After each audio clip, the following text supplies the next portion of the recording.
ভাইয়া আবার যাইতে হবে। ভাই দোয়া করেন সবাই। ঠিক আছে তো। আমরা বঙ্গবন্ধু সৈনিক। কিছু বলবেন? বলেন একটু। আমরা বঙ্গবন্ধু সৈনিক। এই গাড়ির কাজ। যেগুলো ভয় পাই না। এই গাড়িতে আছে না?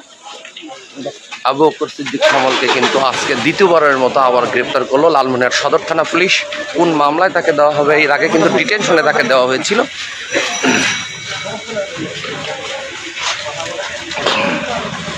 সবাই দোয়া করবেন আমার জন্য। এখন রংপুরে যাচ্ছে নাকি? আমার থানিয়ে আছে।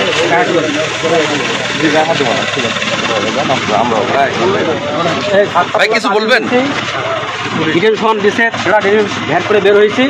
আজকে এনারা আবার গ্রেপ্তার করছে। কোনো কেন গ্রেপ্তার করতে বলতে পারে না, আমি কোনো মামলা আছে কিনা তাও বলতে পারে না।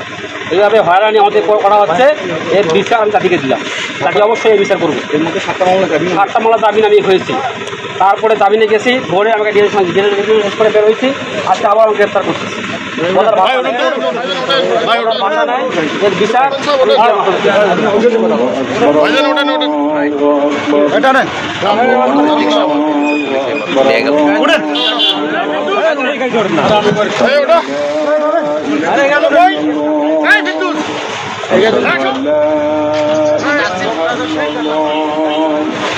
أشهد أن محمدا رسول الله